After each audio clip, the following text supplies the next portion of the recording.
Hello, I'm Rebecca the Maths Lady, and in this video I'm going to explain the big ideas about addition that your child needs to understand before they get going with formal column addition. There are two big ideas in this video. The first is that you can swap the order of additions. We'll look at why this is important and how you can explain this idea clearly to children. The second big idea is that children can't really understand what they're doing with addition when both numbers are greater than 20 unless they have a clear understanding of the structure of numbers. If you already understand these ideas and you want to skip straight to the next video, here's the link. To understand this video, you really need to have looked at the previous two videos, which are about the number line and base 10. And if you want to look at those now, here's a link to the first of those.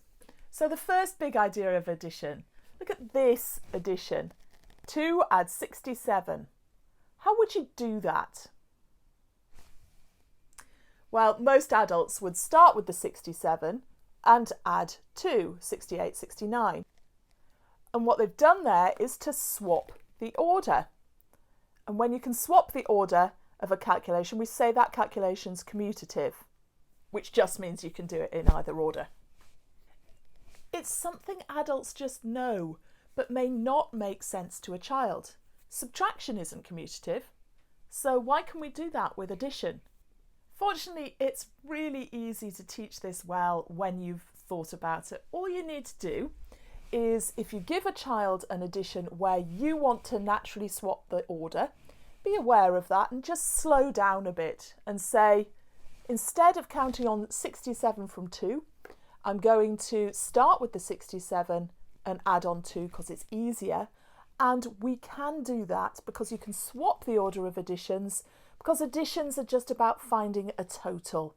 And if you're counting the total of two groups, it doesn't matter which group you count first. And you can demonstrate that with objects. If you count the first group first and then count on the second group, you'll come to the same answer as if you counted the second group first and counted on the number of the first group, because in the end you're just putting all the objects in one basket and counting them.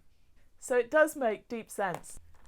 If I'm adding these two quantities, I'm just putting them together and counting the total, and order does not matter.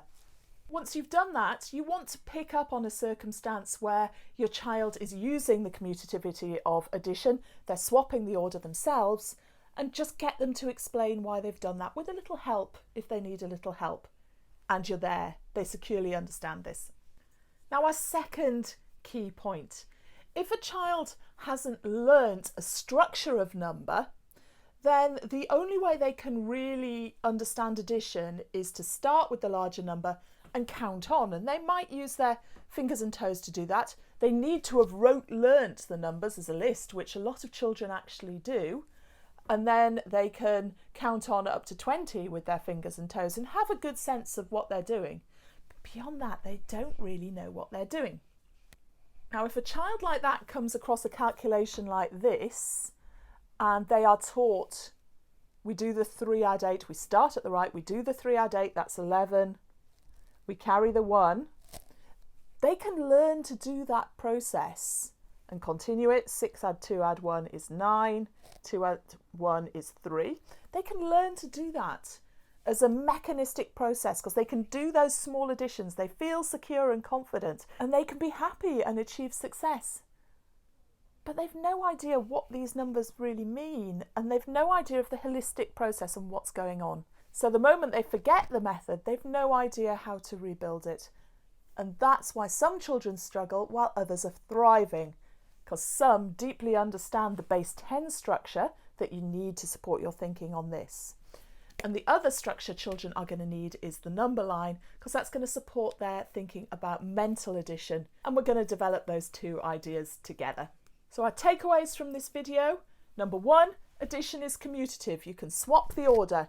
Children should be able to do that confidently and to understand why they're able to do it. We always want them to understand their maths, otherwise they can't be creative. Number 2, before children start addition with numbers which are beyond the numbers they can rote count by memory, they need to understand the base 10 structure of number and the number line. Otherwise, they're not really going to understand what's going on. And worse than that, they're going to learn that maths isn't about understanding. It's about following recipes and magic spells invented by other people and has no deep meaning. So we're going to set them up right and we're going to make them brilliant at maths. And if you've worked on the number line with them and you've worked on base 10 with them, then you're ready for the next two videos about column addition and mental addition. And those two videos are really designed as a pair to be worked on at round about the same time. If you've any questions about this video, please write them in the comments. If you've any questions for me about maths generally, things you'd like to know, I'd love to know what's on your mind and what you're worried about. Please write in the comments. If you haven't subscribed to the channel yet, please subscribe and click on the bell so you can find this channel again. I'm Rebecca the Maths Lady. Have a great day. Bye for now.